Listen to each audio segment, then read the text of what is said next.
he drove around the state for 2 weeks in a van that he called the Lobotomobile, and Oh he my God. performed 228 lobotomies out of a van. The past isn't silent, it's buried. Welcome to Hidden Heroines of History. I'm your host, Gayvin Powers, a published author, award-winning screenwriter, and storyteller who brings women's history to life. Meagan Church is the author of the instant New York Times and USA Today best-selling novel, The Mad Wife, as well as The Girls We Sent Away and The Last Carolina Girl. Her emotionally charged, empathy-driven fiction explores women's inner lives and the silencing of their stories. She's an adjunct faculty member in Drexel University's MFA program and lives in Charlotte with her family. You can find her at meaganchurch.com. Let's go ahead and welcome Meagan. Welcome, Meagan. Thank you so much for joining me today. Yeah, thanks so much for having me. Absolutely. So you're here to talk about your book, The Mad Wife.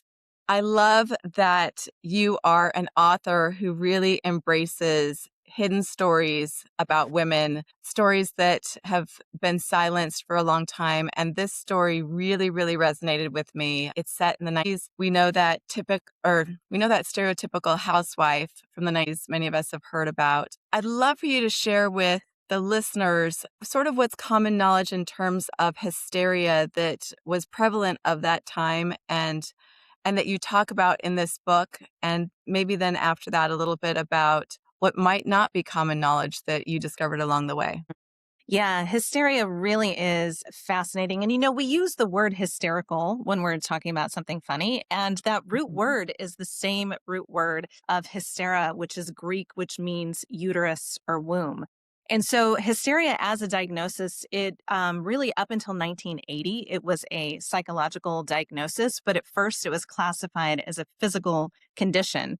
And back in the time of the ancient Greeks and Egyptians, they actually called it the wandering womb because they believed that if a woman was out of sorts, which, however you want to define that, but if a woman was out of sorts, it was because her uterus was wandering around inside of her body, as our organs, like to do from time to time. Because we do have to remember that this was also in a time before autopsy, before real understanding of the inner workings of our bodies. And once autopsy came on the scene, they realized, okay, I guess organs can't simply wander around.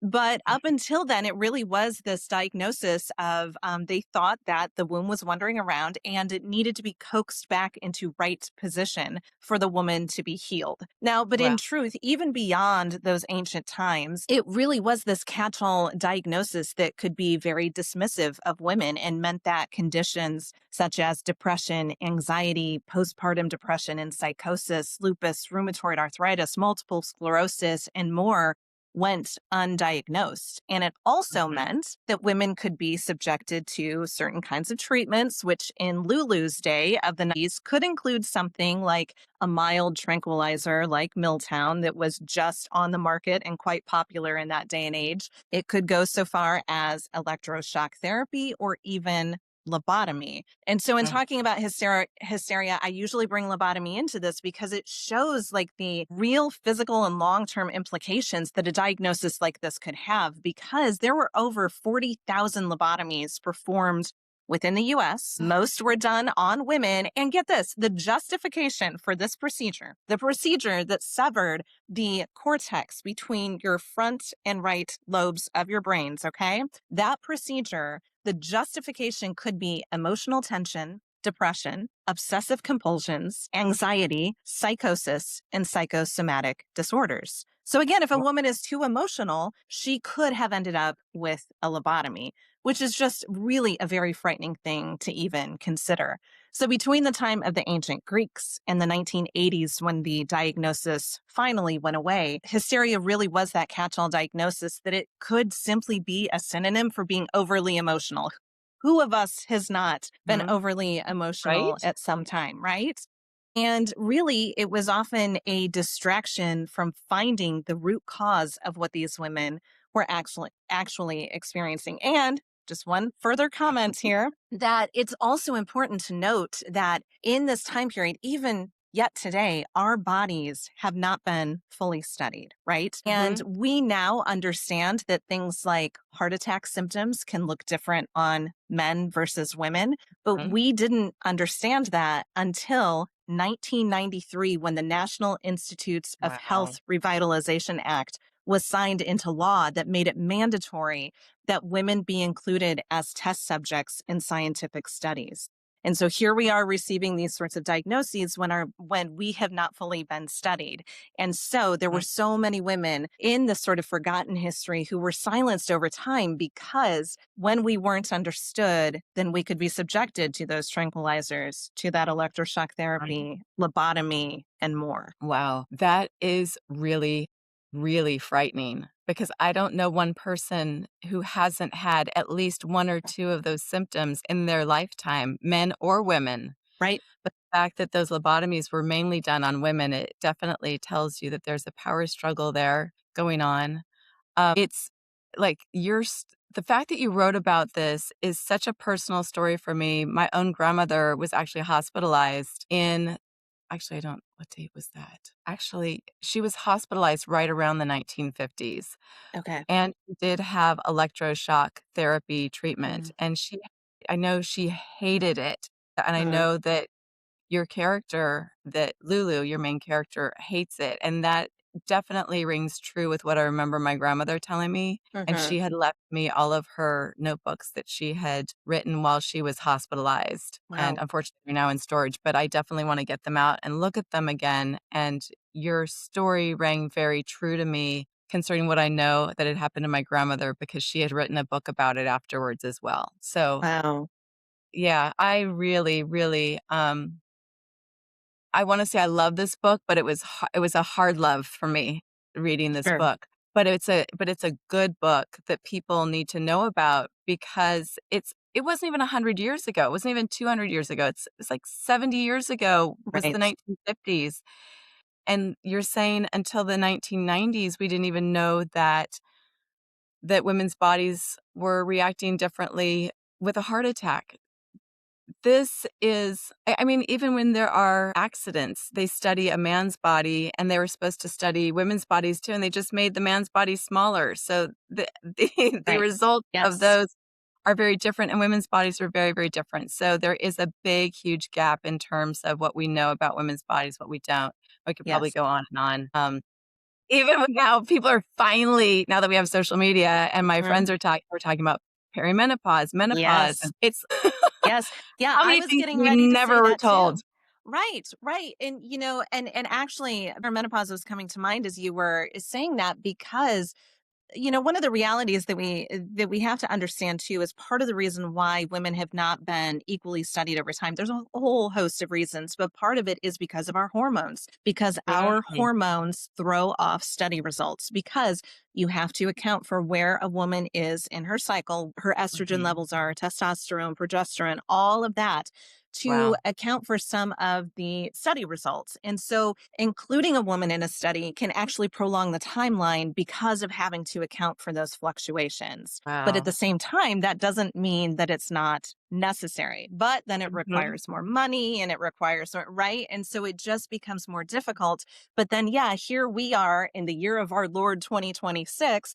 Mhm. Perimenopause is a new term for a lot of people, even though every woman who has lived to be a certain age over the entire history of this world has actually experienced this. And yet Mhm. we're just now talking about tinnitus and frozen shoulder and all of the and anxiety out of nowhere.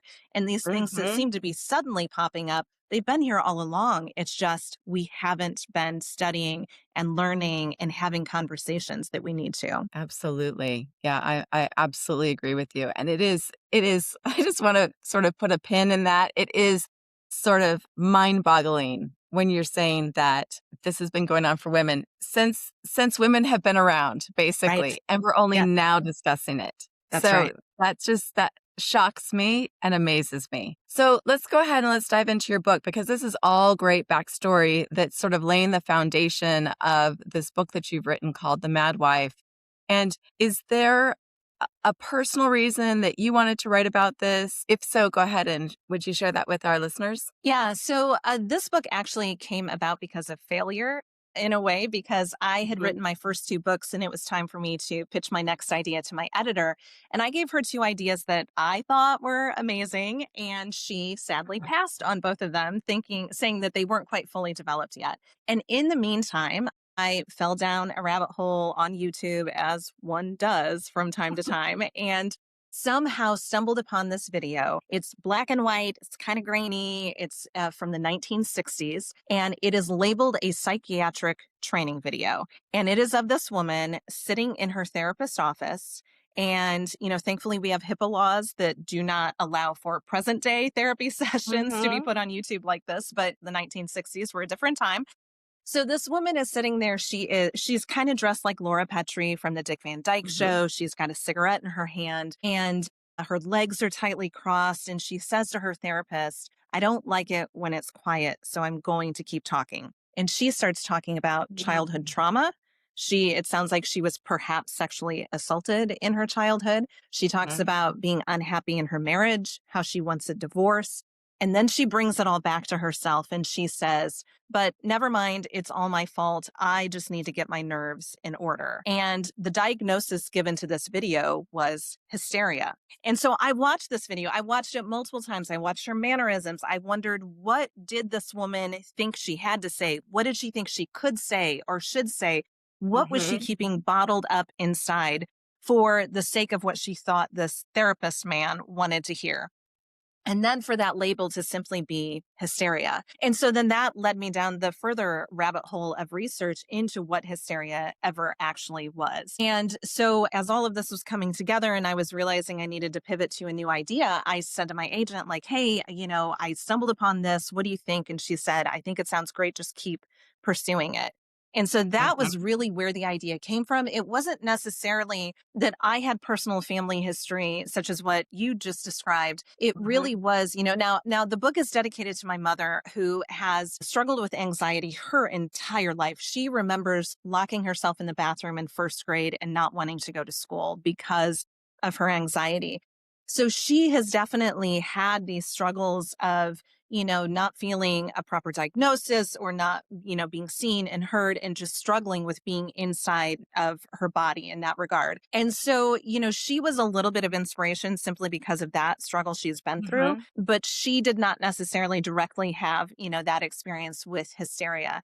But the more that I researched, the more just really Lulu became an amalgamation of all of these different women's stories that I was coming across, honestly, in the past and the present. And so the inspiration just became more of a drive to really tell this story of this woman who has felt, silenced in this specific Mhm. time in history, because unfortunately, it's a story that too many women can still relate to even today. Absolutely. And do you want to share with the listeners a little bit about the story and what happens? Yeah.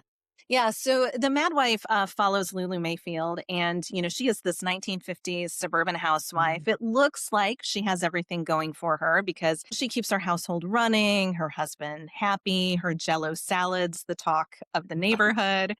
And she has a young son, and it's really after the birth of her second child that things begin to unravel. And then when a new neighbor moves in across the street, Lulu becomes very fixated on this woman, Bitsy Betzer, because Mhm. Bitsy seems quite perfect from the outside, but Lulu does not trust that constant smile Mhm. on her face.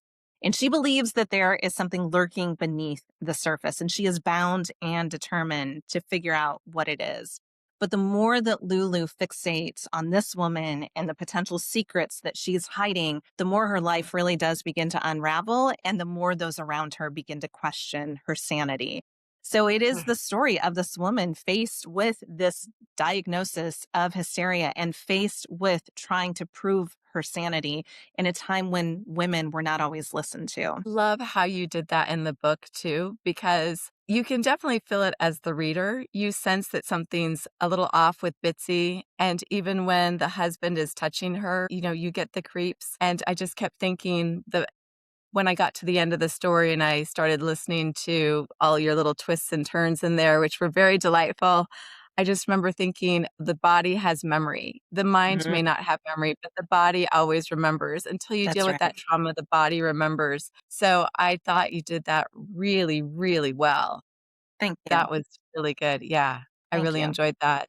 I love the way that you've had the mystery of all Mhm. of her memories unfold. That's what I'm gonna say. I Mm. thought That as a writer, mhm. I loved that choice that you made as a writer to have that how you had it unfold, and I'll let people go and read the book so they can experience that for themselves, but I really enjoyed how you did that. Thank you. Thank you. I appreciate hearing Yeah. that. And yes, this is a story that I do think is best to go into it as blindly as possible because Lulu Mhm, really just wants to unpack the story for you. And, mhm, I also teach writing and there's this adage, I'm sure you've probably heard it, of Chekhov's gun. And the idea mhm, is if there is a gun in the first act, then it has to fire mhm, by the end of the story, right? And really mhm, what that is signifying is not violence within a story, but it is that every detail must be intentional. So as you're mhm. reading Lulu's story and you're finding out about her childhood and her father and the farm that she loves so dearly, all of that is intentionally woven in there to build to, the full picture of who Lulu is and what she's actually up against in the story. Yeah, that was well done. I like the choices. Thank you. Yeah, you're welcome. Was there as you were doing research for this, was there anything that sort of blew your mind or any stories that you came across that didn't make it into the author's notes, but you think might be fun for listeners to hear? Yeah. So, and forgive me, I don't remember if I specifically mentioned this in the author's note, so this may be repetitive, but one of the things that blew my mind, and we authors, we do so much more research, or even if you're not writing historical fiction, there's still just so much character understanding that you, Mhm, the author, know that does not make it onto the page. And so this does not directly affect the story, but again, it was part of that research back to lobotomy is mhm, that so there was a Dr. Walter Freeman. Now, Dr. mhm, Freeman came up with what he felt was a more efficient way of doing the lobotomy because to begin mhm. with, they would basically drill holes near the temple to go into the brain that way. But Dr. Freeman took an ice pick like tool and decided he could go through essentially the tear duct to reach the cortex to suffer it. And so this procedure then turned into basically a 15-minute procedure. And that also allowed him to, it gets worse, not graphic. I will not get graphic, but it does get worse in that he took it on the road. He went to the state of, oh, I always get this wrong, Virginia or West Virginia. My memory Mhm. is escaping me as to which state it was right now. Okay. But he took it on the road. It was a state sponsored initiative where he drove around the state for 2 weeks in a van that he called the Lobotomobile, and Oh he my gosh. performed 228 lobotomies out of a van.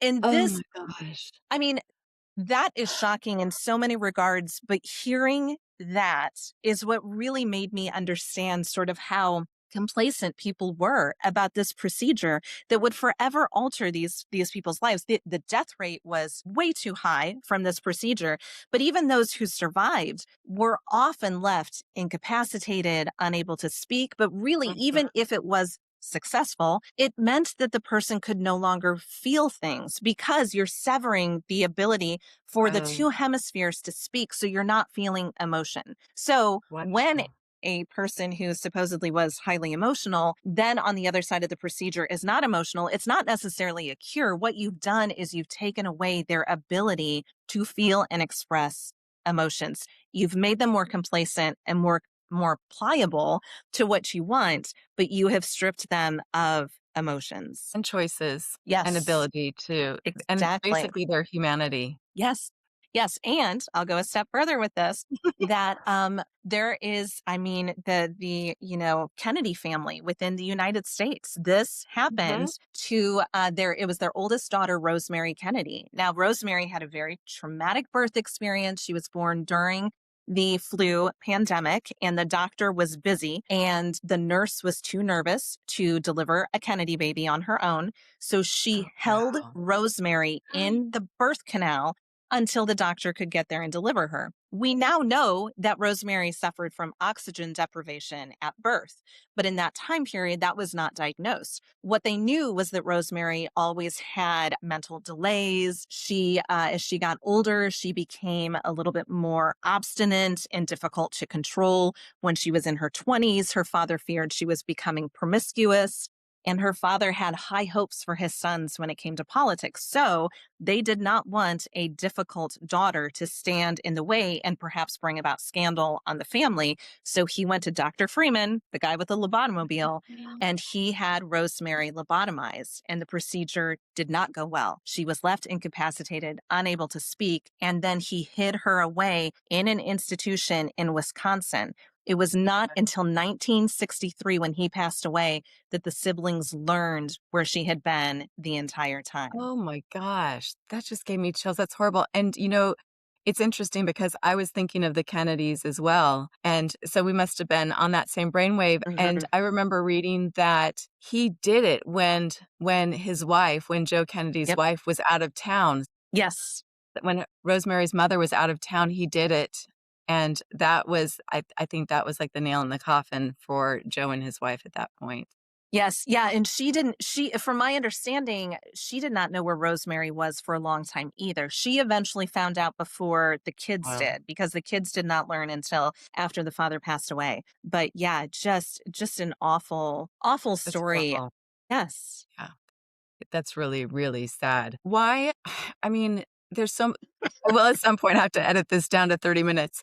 But why do you think, because this has been going on since the time of the Greeks, probably even before then, when people have been complaining about women's emotions, why does that make women dangerous or needing to be put into a container or a jar, Mm, or you must be like this? Why do you think society felt the need? Why do you think that state felt the need to sponsor this for women right. so Right. that Dr. Freeman could drive around and do that to people? Well, I think the short answer is control, right? Because Mhm. if we are agreeable, if we are complacent, that means that we're easier to control. If we follow the rules, if we to bring it back to Lulu, if we follow the good Mhm. housekeeping cleaning schedule and we make sure that the house is shining and we are smiling and we have our high heels on and everything, and that we are docile and agreeable, then we are able to better blend in with society and make everybody else happy as well. And so, I don't always think of it necessarily as dangerous, but difficult. There's this quote I've been hearing from Jane Goodall, that it actually doesn't take much to be considered a difficult woman. That's why there Mhm. are so many of us. And difficult can be something as simple as just choosing not to follow a rule, right? Or in Lulu's Huh? case, choosing to make a TV dinner for her guest instead of something, from scratch. Or, it can be a woman who doesn't smile when a man thinks that she should be. I mean, there are so Right. many different ways that we can be seen as difficult or dangerous when really sometimes we're simply trying to exist. I think that's a really good point because women are humans and sometimes you're just having a bad day and That's sometimes you right. are trying to exist. You are just trying to get through the day. And why why do women have to smile if they don't feel Right? like, and That's why is right. that? Why is that mandatory? Was that written in some book somewhere that maybe in the 1950s, How to Be a Housewife, it was don't forget to smile, after That's your right. husband come give him his drink, make sure you're dressed. I put my pearls on just for you today. I noticed. Perfect.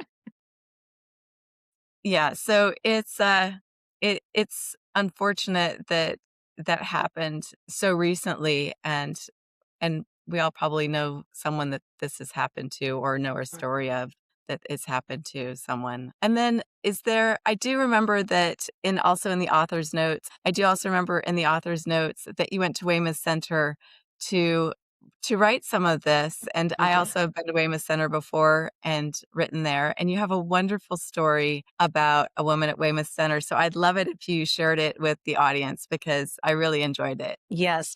Yeah. So I did go away. Weymouth Center for the Arts and Humanities is an amazing gift to authors, writers, creatives in the state of North Carolina. And they offer this where you can stay for a week or two in a residency to basically just focus on your work. And I had heard amazing things about this place. And I was at a point when, there were times when Lulu was almost like showing me scenes as if they were movies that I simply needed to transcribe onto Mm. paper. And then there were other times when she was rather quiet and elusive, and I was struggling to get the story out. And I was in one of those moments when I went away for a week to Weymouth. And I had heard what an inspiring, beautiful place it was, which it is. But what I did not hear about until I arrived were the ghost stories of the place. Now, this is a mansion that was built in the 90s. It has quite a history to it. It houses the North Carolina Writers Hall of Fame now. The James, oh my goodness, I have forgotten James his name all Boyd. of a sudden. Thank you. James Thank you. Boyd. Yes. James Boyd and his wife, Catherine, they built the estate. And they always, even when they were living there, they wanted it to be a place for writers and creatives and thinkers to come together. F. Scott Fitzgerald stayed there. He was good friends with them. I heard rumor that one night he came in drunk and caused a fight and then passed out on the couch in the living room.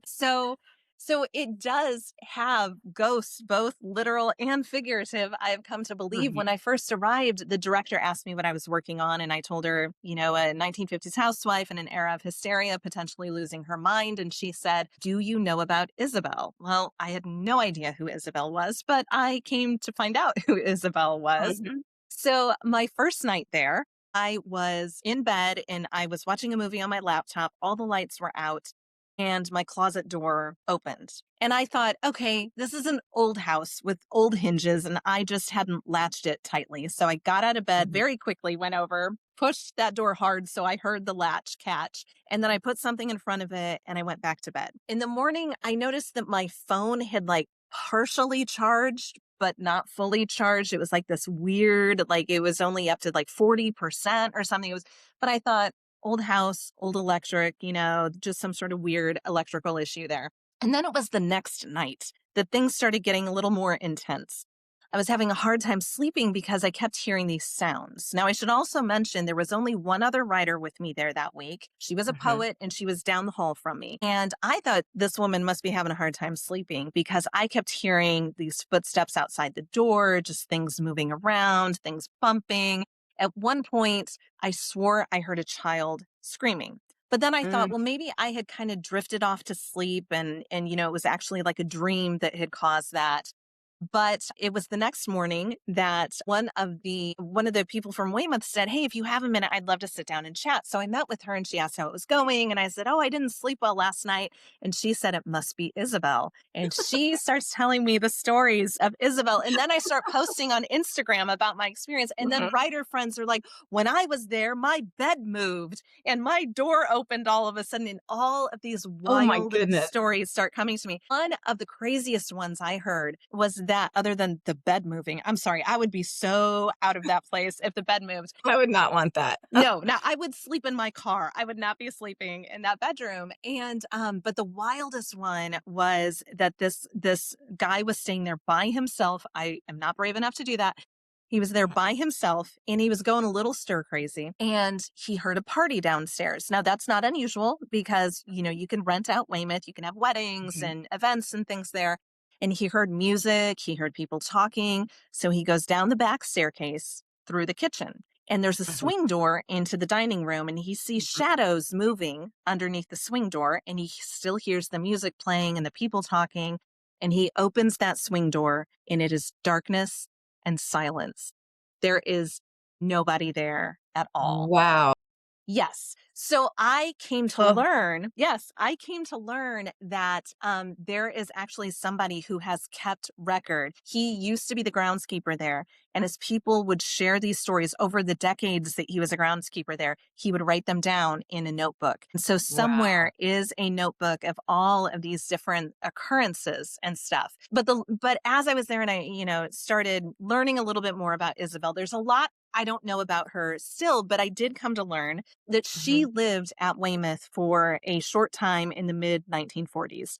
She and her Mhm. husband moved there to help Catherine after James had passed away. It's a very big estate, and she was also running the local newspaper that he had been Mhm. editor of. So she asked Isabel and her husband to move in with her, which they did. And Mhm. Isabel was staying in the room that I was staying in, and the blue room right next door was her dressing room. And Mm. one day Isabel wrote a note and went downstairs. She left the note on the table, and then she went upstairs to her dressing room and opened the door to the balcony and took her life while she was standing there. And Wow. so as I came across a newspaper article that announced her death, they called her despondent. The thought is that she was hysterical or had gone mad. I even was able to look at her death certificate and things like that. And the thing is that, again, there's a lot I don't know about Isabel, and Lulu's story is not Isabel's. But what I felt in that moment was this renewed sense of purpose, almost as if Isabel had called me there to remind me of the importance of telling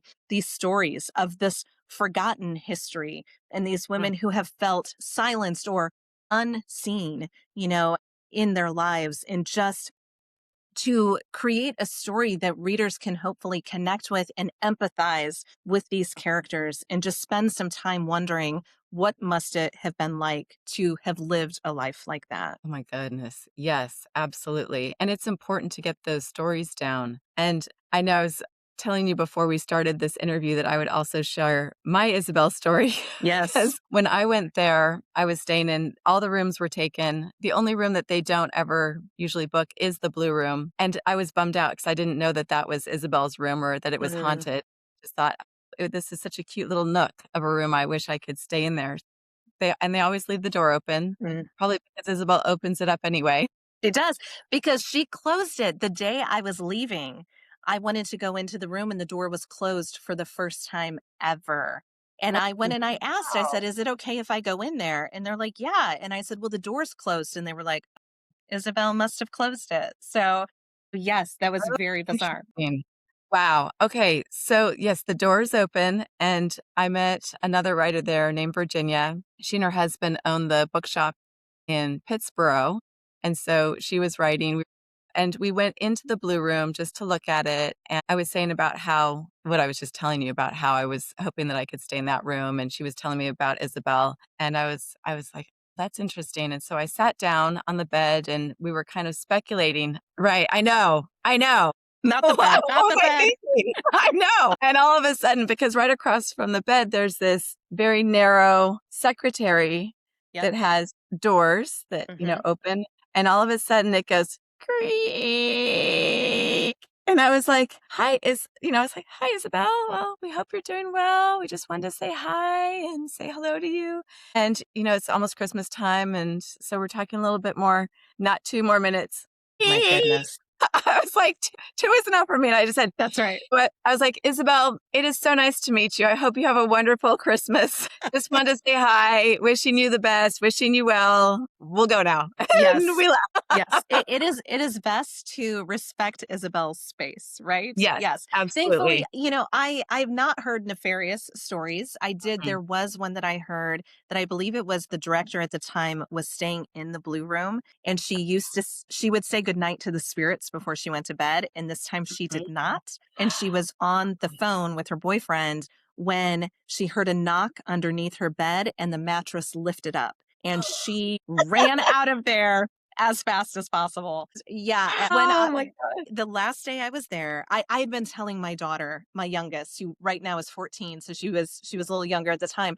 And I was telling her all the stories as I was there. And she's like, Mom, you have to go in the blue room. You have to go. So finally, right before I was leaving, I stepped in and she's like, go all the way in. I'm like, I am standing in the doorway and that is it. But I did have the opportunity to go back when I was on book tour in the fall. It was in November and they invited me to come speak there. And I had a friend with me and I was giving her a tour of the place, and we were brave enough to walk inside the blue room. And thankfully I did not sit down on the bed. Isabel left us alone. And thankfully, even during my talk, as I acknowledged Isabel and thanked her for the inspiration, thankfully she was very kind that day and did not spook us at all. I did not realize. Yes. When I sat down. Yes. Yeah. She was just right there with us. Yes. So, okay. Well, this has been really lovely talking with you. Is there anything else you'd like to share with our listeners before we wrap it up? Yeah. Well, thank you so much for having me. I really appreciate it. You know this as a writer that we write these stories when we're all alone. Like I'm talking to you from my, brain lair is what I call it, my little writing cave here. And I just never know if the words that I'm typing out in this space are ever going to be seen by other readers or connect with readers. And, Mhm. I believe that storytelling really gives us the gift of empathy, of being able to see through somebody else's eyes. And it really is the miracle of storytelling that we can suspend our own lives and experiences and pop into somebody else's for that time that you get lost in the story. So I am just grateful for everyone who chooses to spend time with Lulu and in her world and in her story. And I just appreciate you inviting me to be here today to discuss it. Absolutely. Well, we will look forward to hearing whatever book you have coming up next. And let's toast to all the people out there who have been struggling with depression, mental illness, whatever it is that you're going through. We see you, we hear you. You're not alone. Is there anyone you want to dedicate this episode to? Yeah, I just want to piggyback on exactly what you said. I mean, Lulu is an amalgamation of so many women, and just in that same regard, I don't necessarily want to toast to one specific woman, but just everybody who really has felt in any way similar to Lulu, because it really is unfortunately a shared experience of too many of us. So just cheers and love to anyone who has felt. Absolutely. And I will add to my grandmother too, who was such a Yes. light in my life. You would never know that she had ever gone through what she did by the time I came around. So here's to every woman that has ever struggled. We see you. Cheers. Cheers. And thank you for joining us again for another episode on Hidden Heroines of History, and have a great day. Bye-bye. If you enjoyed this, like, share, and subscribe. We have more amazing episodes planned. You can listen to them on the Hidden Heroines of History podcast on YouTube, Spotify, iTunes, and iHeartRadio.